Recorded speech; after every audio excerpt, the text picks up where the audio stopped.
नमस्कार साथियों, BM sir की क्लास में आपका स्वागत है। Past indefinite tense, simple past tense, आज हम इसके बारे में पढ़ेंगे। पास्ट इंडेफिनिट टेंस, जिसको सिंपल टेंस भी कहा जाता है, उसकी परिभाषा इस प्रकार होती है। पास्ट इंडेफिनिट टेंस का प्रयोग उन कार्यों को व्यक्त करने के लिए किया जाता है जो भूतकाल में किसी निश्चित समय पर हुए और उसी समय समाप्त भी हो गए। पहचान इस प्रकार होती है इनकी: जिस हिंदी वाक्य के अंत में आ, ई, ए या ई, ए आदि आए और उससे ये पता चले कि कार्य भूतकाल में पूरा हो चुका है, वहां सामान्यतः पास्ट इंडेफिनिट का प्रयोग होता है।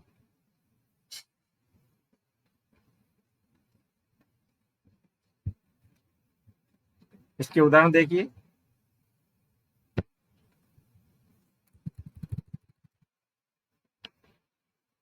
मैंने पत्र लिखा, बच्चों ने मैच जीता, उन्होंने हमारी मदद की। ये पास्ट इंडेफिनिट के वाक्य हैं। अब इनको बनाएं कैसे? इसलिए सबसे पहले हमें सेंटेंस स्ट्रक्चर को समझना होगा। अफर्मेटिव सेंटेंस, जिसको सकारात्मक या साधारण वाक्य भी कहा जाता है, सेंटेंस स्ट्रक्चर इनकी इस प्रकार से होती है।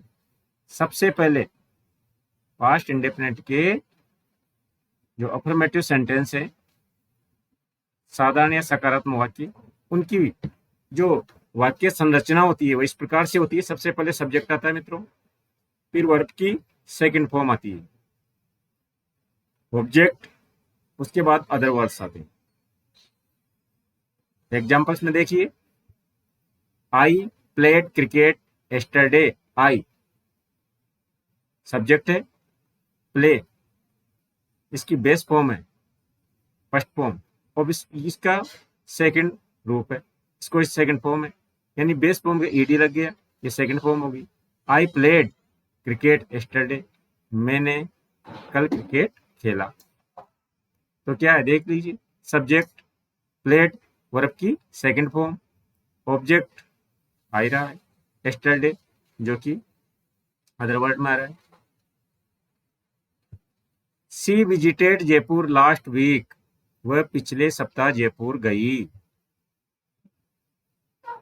देख लीजिए, सब्जेक्ट है, वर्ब की सेकंड फॉर्म है, जहां गई Jaipur, last week. He wrote a letter, उसने एक पत्र लिखा।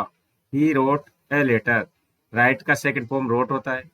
ही रोट अ लेटर यानी उसने एक पत्र लिखा। दे वॉच्ड अ मूवी, उन्होंने एक फिल्म देखी। वी क्लीन्ड द क्लासरूम, हमने कक्षा की सफाई की।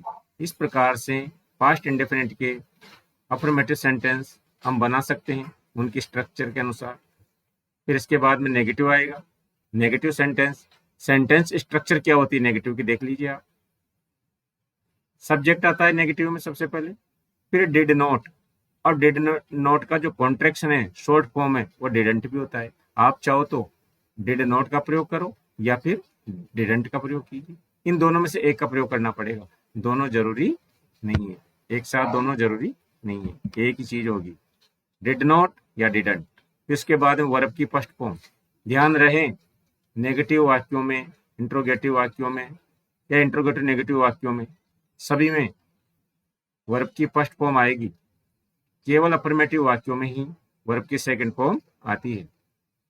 सब्जेक्ट डिड नॉट या फिर डिडंट।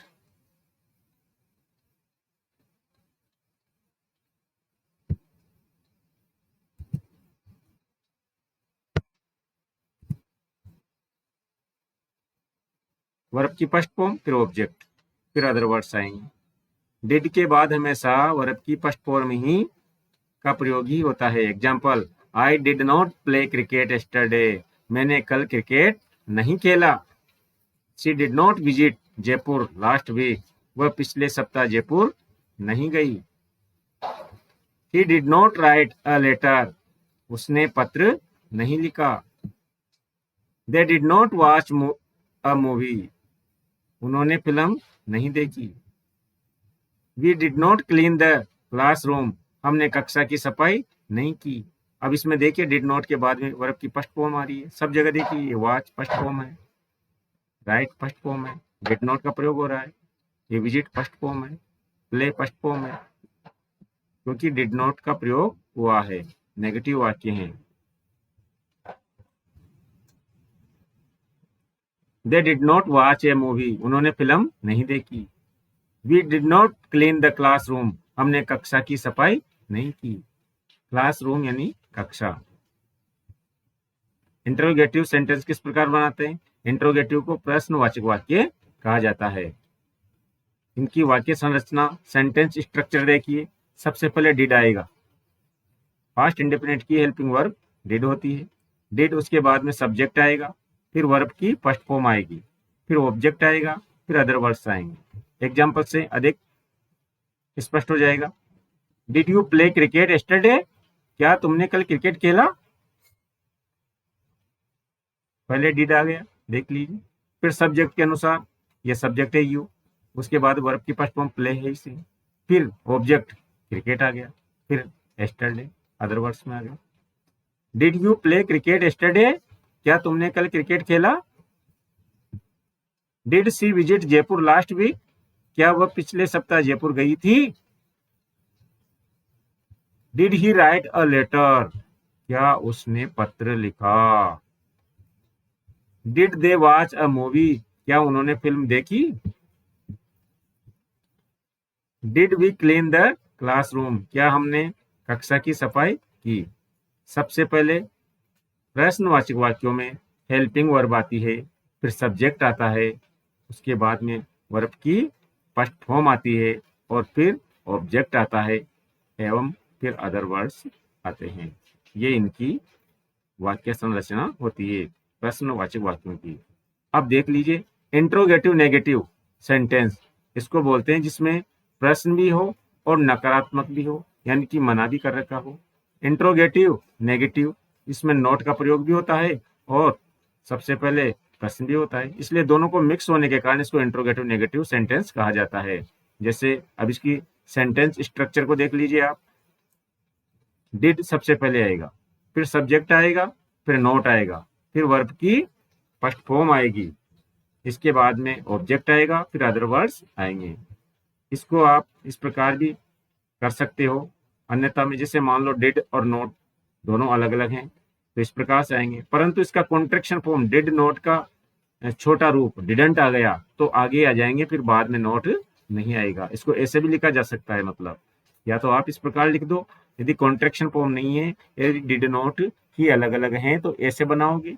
परंतु कभी कभी क्या होता है, डिड नोट को कॉन्ट्रैक्ट करके उनका शॉर्ट फॉर्म बना के डिडंट कर देते हैं। ऐसी स्थिति में सबसे पहले डिडंट आएगा, फिर सब्जेक्ट आएगा, फिर यहाँ नोट नहीं आएगा, क्योंकि ये नोट इसमें सम्मिलित कर दिया गया है, डिडंट बना दिया गया। तो डिडंट, सब्जेक्ट और वर्ब की फर्स्ट फॉर्म आएगी, फिर ऑब्जेक्ट आएगा, फिर अदर वर्ड्स आएंगे, फिर प्रश्नवाचक चिन्ह आएगा। प्रश्नवाचक चिन्ह तो इंट्रोगेटिव में आता ही है।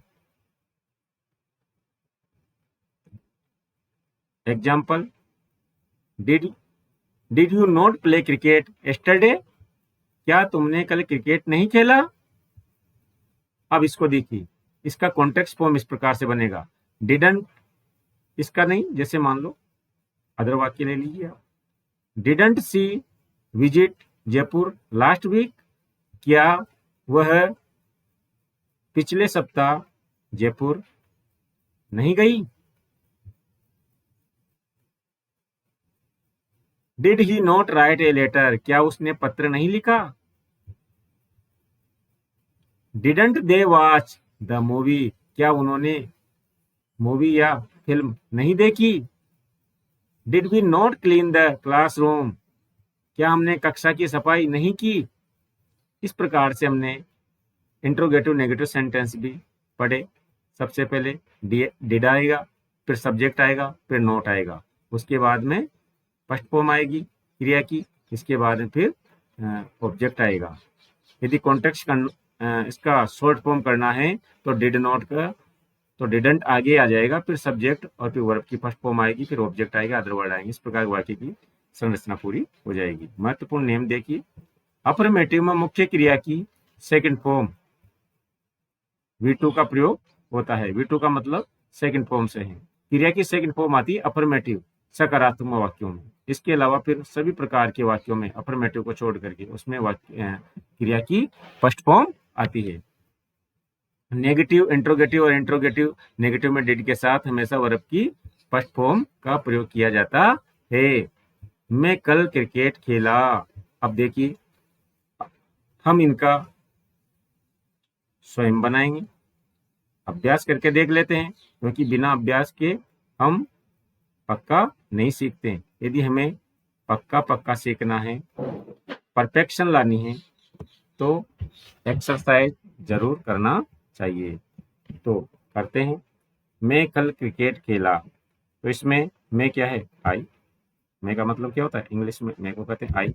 आई अफर्मेटिव सेंटेंस है। खेला क्रिया आएगी, प्लेड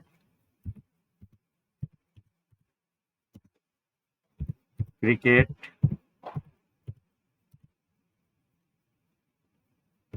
yesterday। मैं कल क्रिकेट खेला। इसके बाद में देखिए, मैं कल क्रिकेट नहीं खेला, तो इसमें क्या आएगा? आई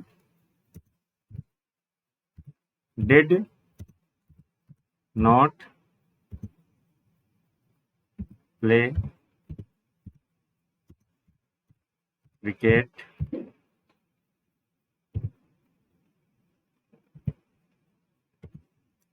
yesterday। मैं कल क्रिकेट नहीं खेला।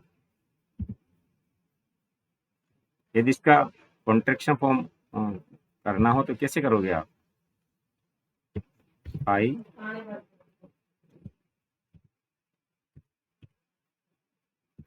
Didn't play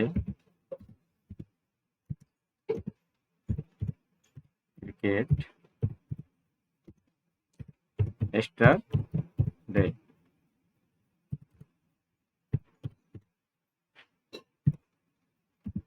I didn't play cricket yesterday। मैं कल क्रिकेट नहीं खेला।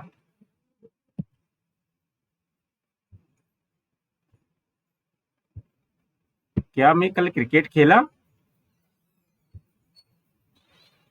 सबसे पहले आएगा डिड आई प्ले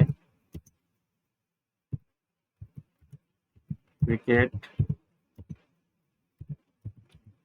yesterday। क्या मैं कल क्रिकेट खेला? ये कैसे बनेगा? क्या मैं कल क्रिकेट नहीं खेला?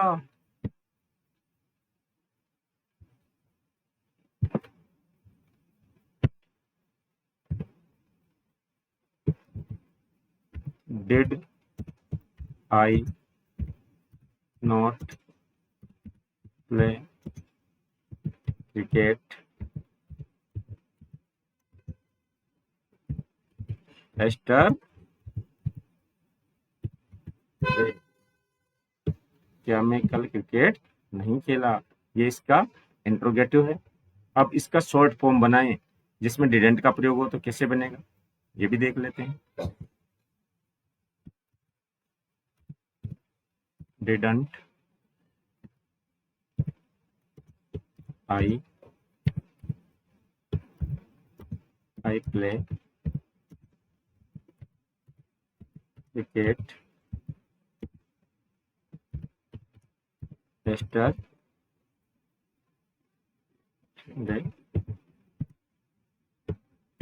क्या didn't I play cricket yesterday? क्या मैं कल क्रिकेट नहीं खेला? इस प्रकार से मित्रों आज हमने प्रेजेंट पास्ट सॉरी इस प्रकार से मित्रों आज हमने पास्ट इंडेफिनिट टेंस को समझा, उसकी पहचान को समझा, वाक्य की संरचना को समझा, वाक्य किस प्रकार से बनाया जाता है, पास्ट इंडेफिनिट में मुख्य तौर पर पास्ट की घटनाएं आती है और उसी समय वाक्य पूरा काम भी पूरा हो जाता है, इसलिए उन वाक्यों को पास्ट इंडेफिनिट के अंतर्गत रखा जाता है।